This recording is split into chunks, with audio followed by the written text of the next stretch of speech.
Wow, graduation. Welcome to this diploma ceremony. Excited is one of the many emotions I'm feeling about graduation. I think the moment will be very euphoric, a lot of conflicting emotions. I think it's gonna be like the great getting up morning in heaven when we see Jesus face to face. That's how I feel right now. Being a leader is not for the faint of heart.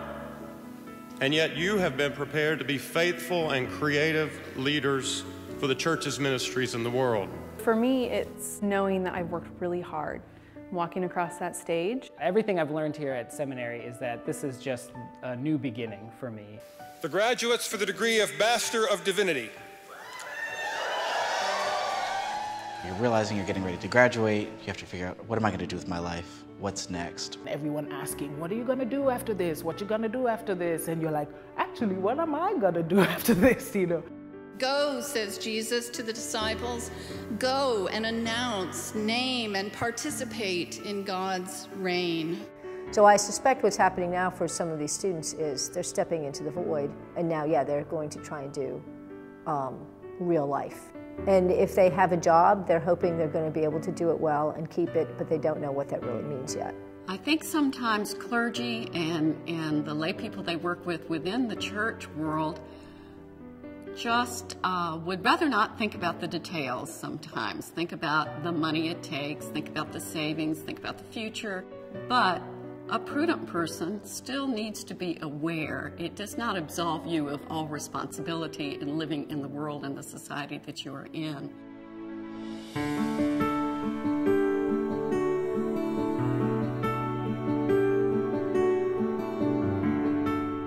As a seminarian moves into the actual life of ministry, I think one of the issues that are faced, that has to be faced, is the tension between the legitimate cultivation of one's own needs and one's own projects and the continuing call of the gospel to be generous and to be self-disposing and the sharing of possessions with others.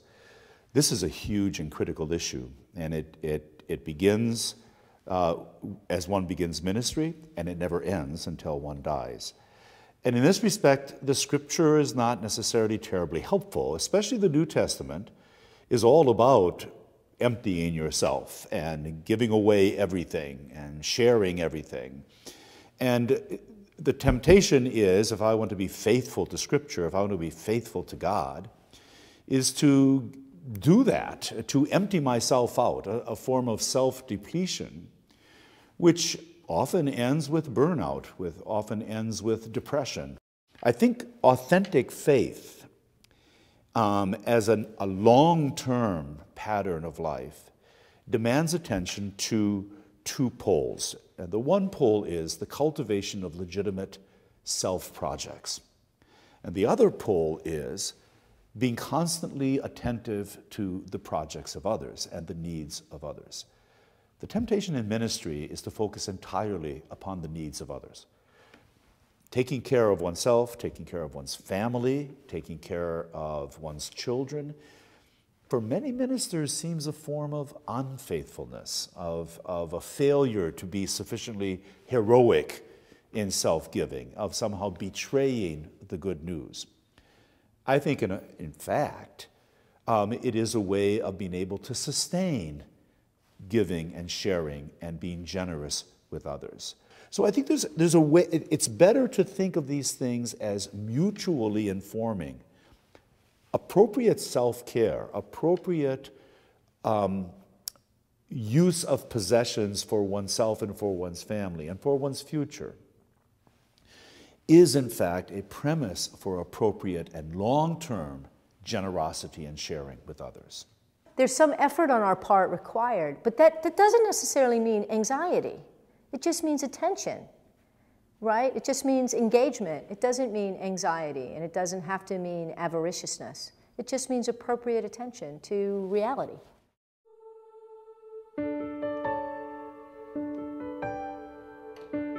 My name is Trent Lloyd, and I work at Eastside Church. I am their assistant pastor over all things worship and connections, growth groups, guest follow-up. Bit of a hodgepodge of jobs, but I'm the assistant pastor there. I was definitely very excited about graduating. For me, it was very much a sending forth. You've gone through seminary 3 years of very intense study and practice and work, and now it's time to go out and do kind of the real thing.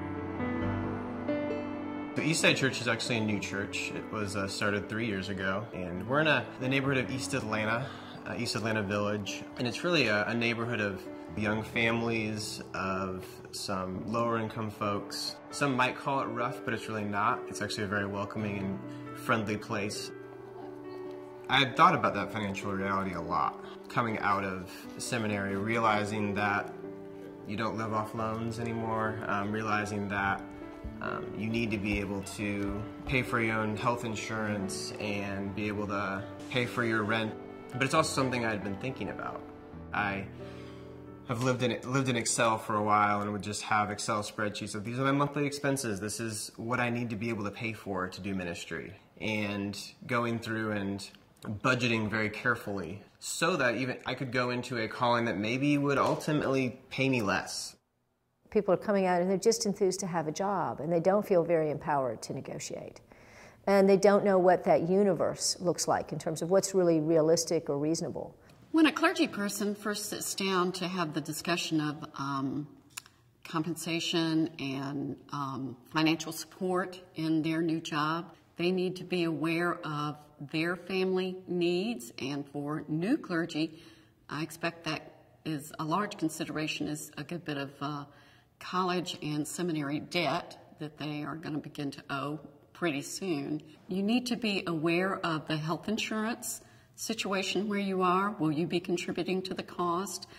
Do you have a group plan already in place you can step into in that particular job?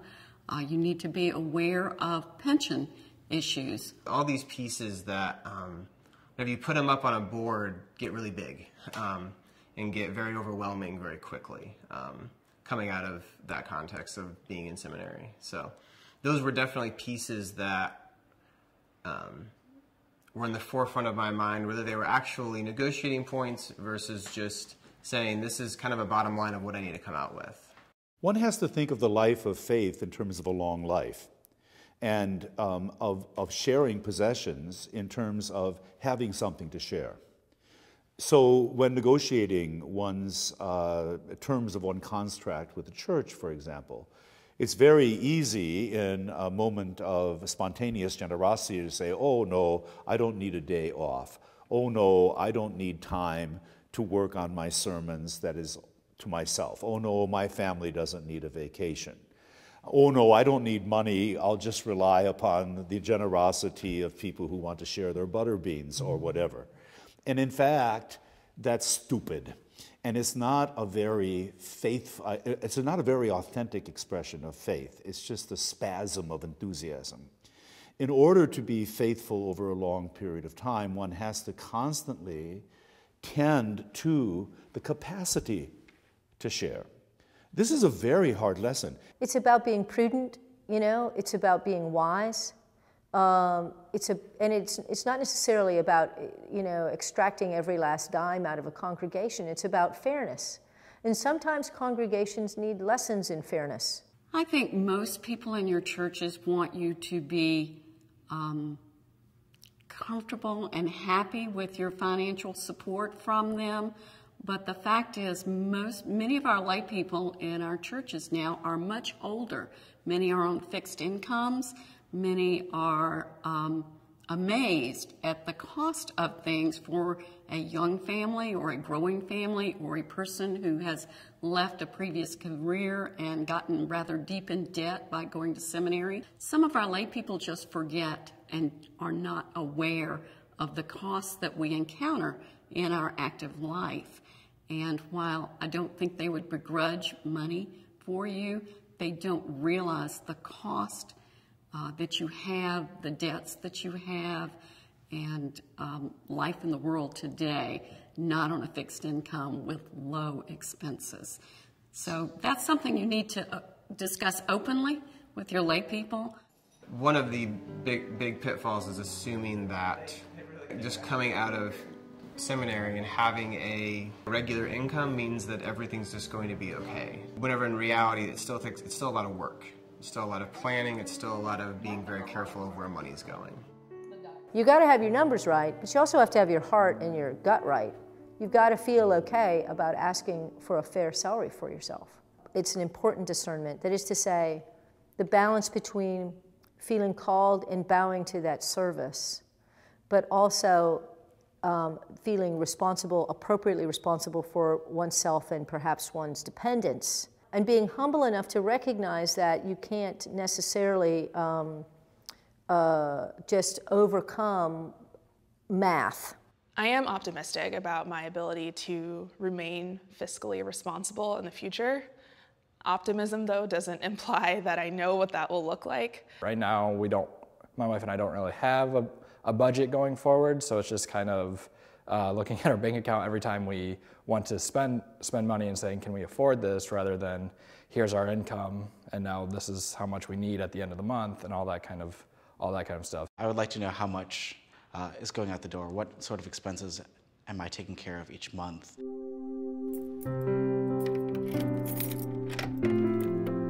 I am Pastor Nancy Christensen. I am senior pastor of St. John's Lutheran Church in Atlanta, Georgia. St. John's really does sit at a crossroads. In the neighborhood right behind the church, we have $1 million plus homes. And then along the corridor in front of the church, we have probably the largest homeless population in the city of Atlanta. I have told people that I think I have been getting to St. John's for my whole life. An active social ministry program was always a very important thing for me.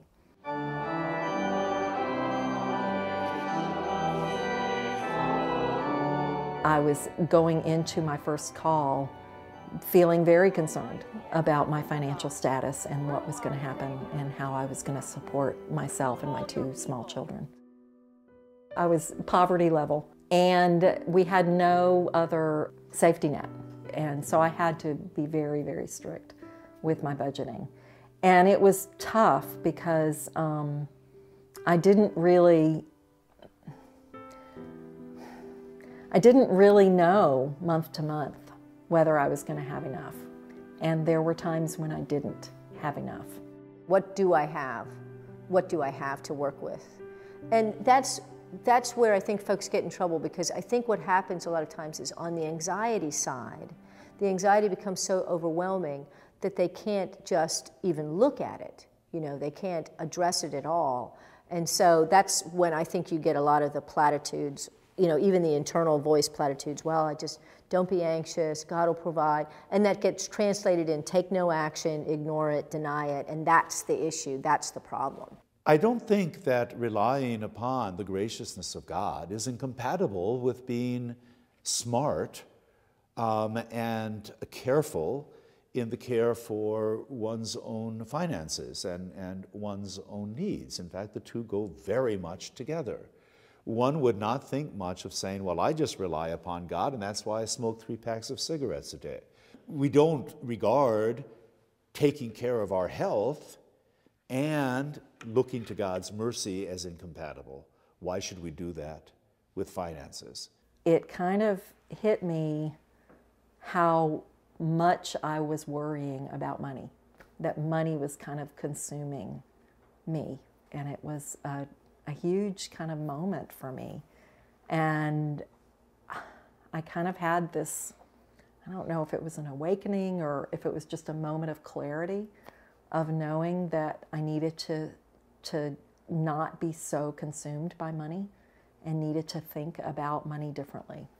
When I think about finances and money, it's not necessarily about personal possession, but about compassion for myself and for others and those who are affected by my decisions with my money. Then moving forward, I think being faithful to the call, being faithful to the ministry and what God has called me to do and ordained for me to do in this time is going to deeply inform, you know, how I approach finances. I think paying bills, I think planning for the future is definitely a spiritual practice. It is for me. It is even more so for my husband. Yay! It is not something I worry about so much. I think not having had anything for 8 years and having to sort of navigate that has made me less concerned about those things than I believe my husband is.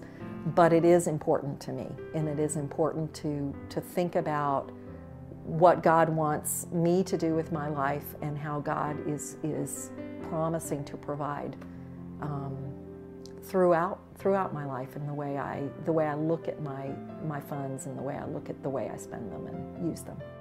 So we had a really good premarital counselor who warned us and said, hey, you guys got to talk about money. You have to do it. Before you get married, just talk about it. Talk about how you think about money. Talk about how your family spent money growing up. Talk about whatever kind of money stuff you might have. And we did. We talked about it. We talked through things. We talked about the values we had based on how our family spent money. And we talked about the different approaches to how we understood money. If clergy can help their families come to an understanding, and you can stand together as a family with the understanding of what money means to your family, how you choose to live as a family, and how you give a role model and a presence to your church, you'll come to the end of the road much happier than if you fought about it a lot, if your spouse was not comfortable with where you were, if you didn't have open conversations with your children about what it means to be in leadership in a faith community. My name is Karen Lyons. I'm the pastor of Clarkston United Methodist Church, which is a multicultural, multi-ethnic, small congregation. Clarkston, Georgia, I would say it's like the United Nations, being in the United Nations, because it's the most populated per square mile of immigrants and refugees in the nation. So you feel like you're on the mission field every single day of the week. We have about 4 congregations that meet on Sundays. Amen. Amen. Monday through Saturday, we have the Fuji Academy, about 100 kids in middle school soccer team. We have 2 major food pantries every 2 Saturdays of the month. Ooh, that's excellent. Oranges. Now put them over here. For me, that's a fun thing. You always get to meet somebody different, and you always get to meet somebody who just smiles and appreciates so much, that they are given. I was always taught to have a budget, or to try to have a budget, and I was not very good in the beginning of budgeting my money. I ended up always giving all my money away, and so I didn't have any money. And it was later on in life, especially with seminary, having to pay for seminary, my seminary degree, I knew that I had money to pay back. I knew that I had a family to take care of because I had 2 kids. So I knew that I had to, number 1, get employment, but number 2, I had to make sure that what I got in, the finances that I got in, that I would utilize them in the right capacity. The first thing is to figure out, okay, so I'm making X amount per month or per year, but how much of that am I actually going to get to keep?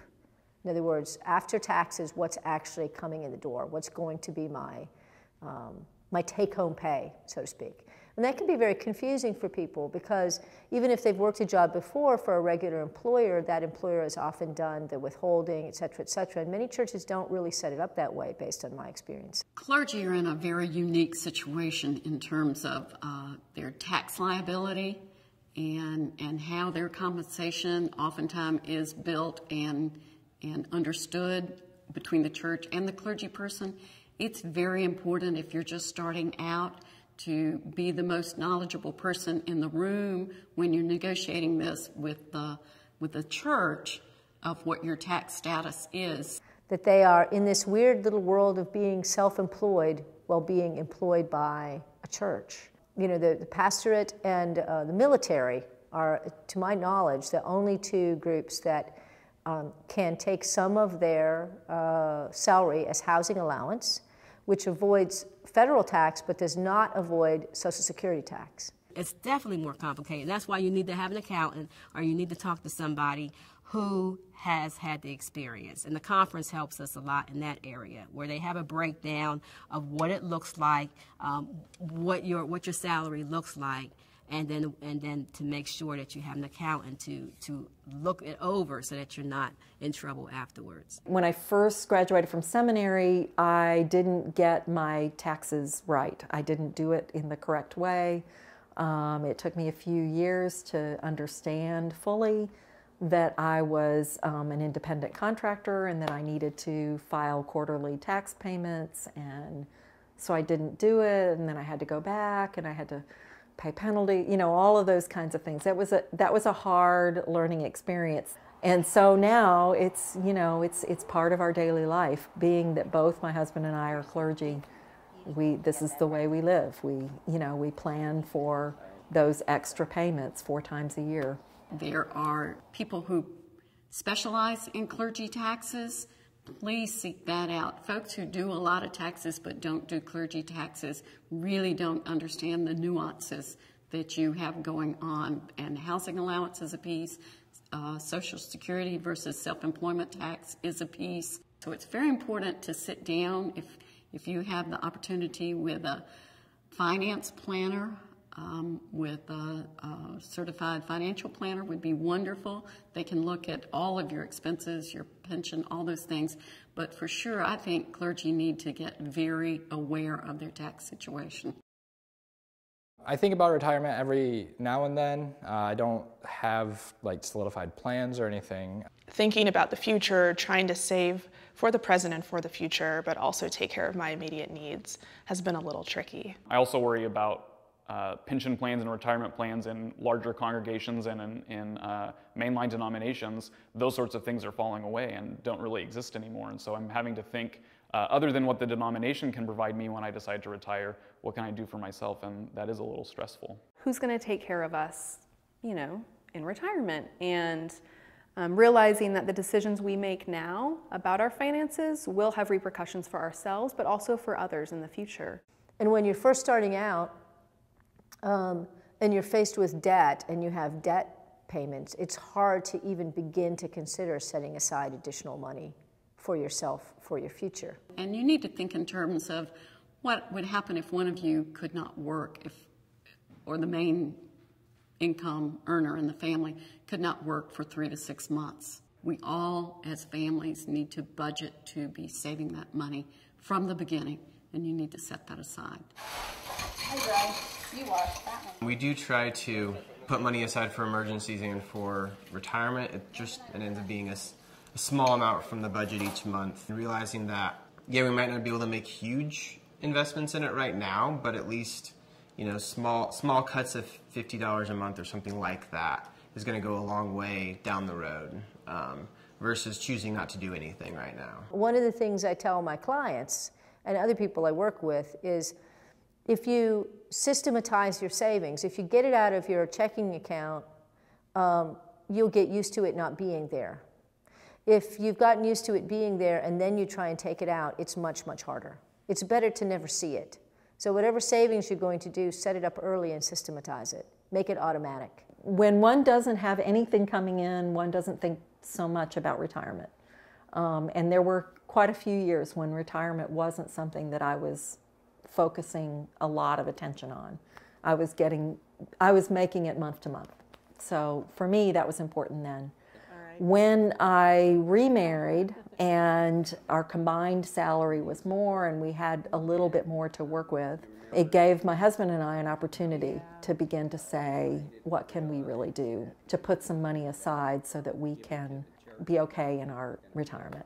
And be careful, because that habit of, as things get better, people have a tendency to just spend the increased salary, and then their savings isn't keeping pace with that, and as they age, that means how much they need to save doesn't go 10 to 20%, it starts to ratchet up to 30 or 35%. It can start to get enormous the longer you've waited. We have to be intentional about our finances. We have to be intentional about our budget. So no matter where I go, I have to know that I have to start at the basics. I have to take what I have been given. I have to look at what I have to pay out, my loans. I know I have to tithe to the church. I know I have to give something to my family. And so now that I have a budget and I have planned and I have prepared for that, no matter where I go, now or in the future, I know that I have the basics and that I'm intentional about planning. I think we need to develop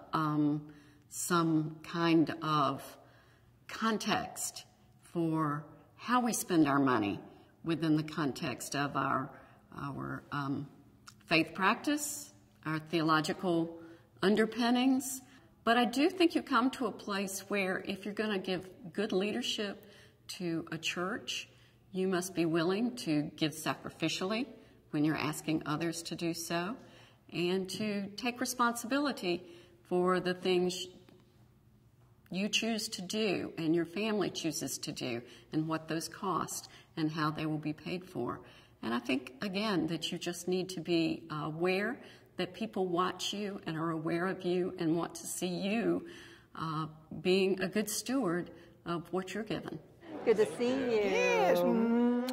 I think the congregation needs me to be a model for how to live my life financially in a way that's generous and giving. But it's important to me to give. It's important to me to stand behind what I preach. And I want the congregation to know that. It's not that I stand up and tell people what I give, but I am not shy about talking about how important it is to me to give and to be part of that and to be generous with what I've been given. I think it's a spiritual statement that the congregation needs me to make. I think thinking theologically about finances and about the way we treat our possessions is essential.